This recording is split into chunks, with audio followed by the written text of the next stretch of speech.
Since Sidney Crosby joined the Penguins in 2005, they have never lost a Stanley Cup playoff series in which they've won Game 1.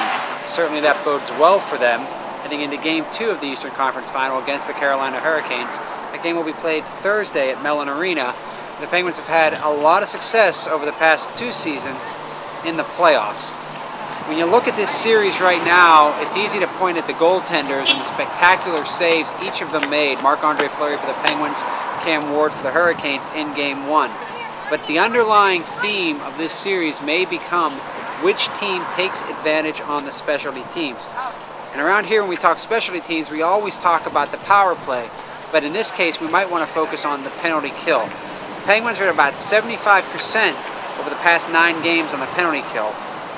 They allowed a late power play goal in Game 1 to allow the Hurricanes to get back into that game and come within a shot of tying it. But the Penguins can't be better on the penalty kill when it comes to allowing the Hurricanes opportunities to take maybe a 2-goal deficit and turn it into 1. And they're going to continually put themselves in a position where they have to play these tight games against a Carolina team that over the course of this playoff season has excelled in winning those type of games. It's not a recipe for success, certainly. Now, one way the Penguins can make do with that type of scenario is to score on their power play. And when you look at what they've done lately, they've had success with Evgeny Malkin carrying the puck into the zone. I talked to Max Talbot earlier today about just how difficult it is for Gino when he's carrying the puck like he does for opponents to get the puck off of him. One thing Gino does very well, Talbot said, is make these slick little moves that maybe to the naked eye aren't that much, but they actually allow the puck to be hidden almost between his skates. Remember, Gino uses a very short stick comparatively for a guy that's 6'3". It's about the same size of the stick that Sidney Crosby uses, at least lengthwise, and Sidney's only 5'11". That, Talbot said, allows Gino to mask where the puck is between the skates, making it very difficult for defenders to get it off him. Max, you ever get a good feel out there during practice just how difficult it is to take the puck off of Gino and what it might be like to have to try to do that in a game? Yeah, it's pretty hard. I mean, why? I mean, I know he's got the great stick handling, but he's big, strong, he's smart with the puck, and he's just smooth. And I think I wouldn't want to play against him. I'm lucky enough to play with him. I know you guys have talked about like when City shields the puck well. Is Gino like that, or is he just? It's because he's sort of that smooth type guy that it's tough to see where the puck almost is going to be. Yeah, you never know what movie's going to come to you because he's so skilled. But even one-on-one in the corner, he's going to use his body real well. He's not just the type of guy that's going to play in the exterior. He's going to go inside and try to make some move on you and beat you one-on-one.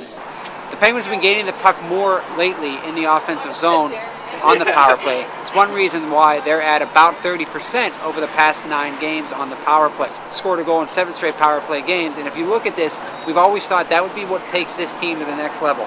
If the Penguins can get their power play where many think it should be, given that they have Crosby, Malkin, Sergei Gonchar, albeit a not less than 100% Sergei Gonchar, that's really going to put them over the top, a lot of people felt. If they're going to win a championship, certainly that needs to continue to be the case.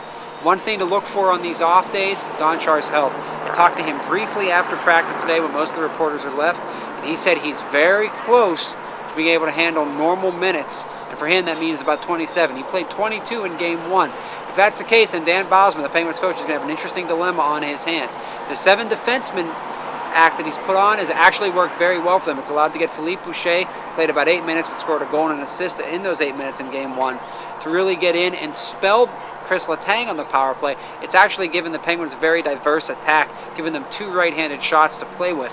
And it also makes their second power play unit a lot more strong because they can either put Letang or Boucher on that second unit to sort of anchor it. So the question will be, if Sergei Gonchar is ready to play normal minutes, does Dan Bylsma go back to 7 defensemen, or does he go to 6 defensemen and reinsert Pascal Dupuis into the lineup?